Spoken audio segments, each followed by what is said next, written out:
ઝઘડિયા તાલુકામાં મોટા પાયે માટી ખનન તેમજ માટી પુરાણ થઈ રહ્યું છે, પરંતુ આટલી મોટી માત્રામાં માટી આવે છે ક્યાંથી તે એક મોટો પ્રશ્ન। શું આ માટી લાવવા લઈ જવા માટે સરકારને રોયલ્ટી ચૂકવાય છે ખરી?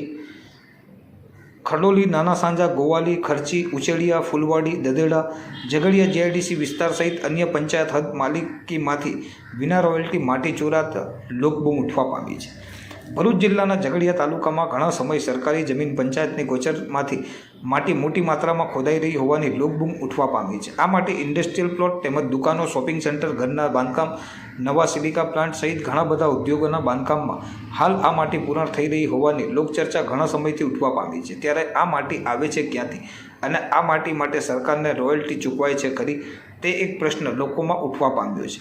ઘણા ગામોની હદ વિસ્તારમાંથી બે રોકટોક માટી ખનન કરી અને વિના કોઈ પરમિશન અને રોયલ્ટી વિના મોટી માત્રામાં અનેક જગ્યાઓમાં પૂરણ કરવા સહિતની કામગીરી ચાલી રહી છે, જેમાં 2 નંબરી માટી તેમજ સિલિકા વેસ્ટ ઉપર માટી પૂરી આ બધી જમીનોમાં નાખી અને તેના ઉપર રેતીનો સ્ટોક સહિત અન્ય બાંધકામ કરાઈ રહ્યું છે। ત્યારે સિલિકા વેસ્ટમાંથી પણ નીકળતું મટીરિયલ શું આવી કોઈ જગ્યા ઉપર પૂરણ કરાવી શકાય ખરું તે એક પ્રશ્ન છે। અને જો આ સિલિકા વેસ્ટ પૂરણ કરી શકાય તો શું તેની પરમિશન જે તે માલિક અને સંસ્થા દ્વારા લેવામાં આવે છે ખરી? શું આ બાબતે જીપીસીબી અને ખાણ ખનિજ વિભાગને જાણ છે ખરી તે પણ એક તપાસનો વિષય। ઝઘડિયા તાલુકાના અનેક ગામોમાંથી લોક ફરિયાદ ઉઠવા પામી છે, જેમાં કેટલીક પડતર જમીન ગોચર તેમજ કેટલીક માલિકીની જગ્યા ઉપરથી માટી કાઢવામાં આવી રહી છે અને અન્ય જગ્યા ઉપર હાઈવા, ડમ્પર, ટ્રક, ટ્રેક્ટર દ્વારા લઈ જવામાં આવી રહી છે। તો શું આ બધા વાહનોમાં લઈ જવાતી માટીની રોયલ્ટી ટ્રક ચાલકો પાસે હોય છે ખરી તે એક પ્રશ્ન ઉઠવા પામ્યો છે। લોકચર્ચા પ્રમાણે કેટલીક માટી કાયદેસર હોય છે તો કેટલીક માટી ગેરકાયદેસર હોય છે, તેમજ આ માટે પંચાયત તેમજ ખાણ ખનીજની કોઈ પણ જાતની પરમિશન લેવામાં આવતી નથી હોતી। તેમજ આ ખનીજ ચોરીમાં સ્થાનિક પંચાયતના તલાટી, સરપંચ, સભ્યો સહિત કેટલાક સ્થાનિક લોકોની મિલીભગતથી આ માટી ચોરી થઈ રહી હોવાની હાલ તો લોકબૂમ ઉઠવા પામી છે। ઝઘડિયા તાલુકાની જ વાત કરવામાં આવે તો હાલ કેટલીક જગ્યાઓ ઉપર તેમજ સ્ટેચ્યુ ઓફ યુનિટી જતા રાજ્ય ધોરીમાર્ગની આજુબાજુ જોરશોરથી માટી ખનન તેમજ માટી પૂરણ થઈ રહ્યું છે। જેસીબી મશીન, હાઈવા, ટ્રક સહિતના અન્ય મશીનો રાત દિવસ કામમાં લાગેલા નજરે પડતા હોય છે।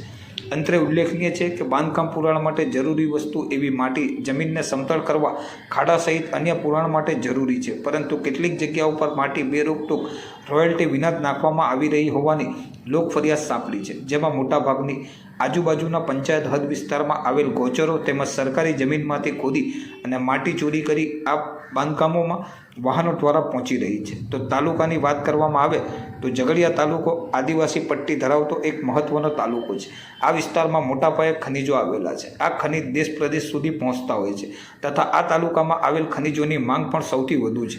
ખાણ ખનિજ તેમજ અન્ય તંત્ર દ્વારા કોઈ પણ સ્થળ ચકાસણી સહિત આકસ્મિક ચેકિંગ કરવામાં આવતું નથી, જેથી તંત્રની મિલીભગતથી આ બધું ચાલતું હોવાની પણ લોકબૂમ ઉઠવા પામી છે। ઝઘડિયા તાલુકાના ખડોલી, નાના સાંજા, ગોવાલી, ખર્ચી, ઉચેડિયા, ફૂલવાડી, દદેડા સહિત અન્ય પંચાયત હદ તેમજ માલિકીની જગ્યા ઉપરથી બે રોકટોક કેટલાક ઉદ્યોગપતિ તેમજ કેટલાક 2 નંબરિયાઓ અને નેતાઓ સરકારી માલ મિલકતને નુકસાન પહોંચાડી તેમાંથી ગેરકાયદેસર રીતે અધિકારીઓની મિલીભગત દ્વારા અવારનવાર આવા ખનિજો અને માટીના 2 નંબરીઓ ચોરી જતા હોય છે। કાયદાનો કોઈને ડર રહ્યો નથી તેમ હાલ તો લાગી રહ્યું છે। ત્યારે કેટલાક આગેવાનો દ્વારા આ બાબતે આરટીઆઈ કરી માહિતી મંગાવનાર હોવાની પણ વાત હાલ તો સાંપડી રહી છે। ઝઘડિયા તાલુકામાં ઉઠતી ખનિજોની ફરિયાદથી હાલ તો અનેક ખનિજ ચોરી કરતા લોકો ઉપર તંત્ર ક્યારે અને કેવી કાર્યવાહી કરે છે તે હવે જોવું રહ્યું।